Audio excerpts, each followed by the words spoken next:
এতিমকে সবাই আশ্রয় দিতে চায় কিন্তু দায়িত্ব নিতে চায়।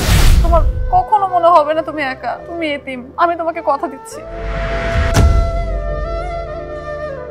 পরীক্ষার ফি যদি ম্যানেজ না করতে পারো তাহলে কিন্তু তোর জীবন থেকে একটা বছর লস হয়ে যাবে।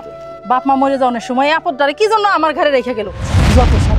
তোর বাপ মা মরণের আগে কাগজ দেওয়ার কথা আমি রাখতে পারলাম না, আমার ক্ষমা করে দাও। ছি ছি চাচা, আপনি মুরবি মানুষ, আপনি আমার কাছে ক্ষমা চাইতেছেন কেন?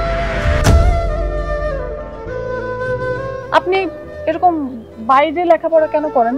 ভালো লাগে। 10-15 লাখ টাকা হইলেই হইব। টাকা চাইলেই তোমারে দিয়ে দিমু, আর একটা টাকাও দিতে পারবো না। তাহলে এক কাজ করেন,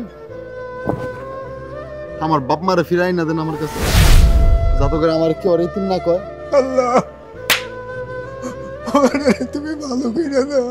সবার পড়ালেখা করার সাপোর্ট থাকে না, আল্লাহর হুকুম থাকতে হয়, বুঝছ না? আমার হুকুম অন্য কিছুতে, এখন আমার অন্য কিছু করতে হইব। যায়া দেখো তোমার পোলা কোন জায়গায় চিপায় চুপায় গাঁজা খাই যায় পড়ে রয়েছে।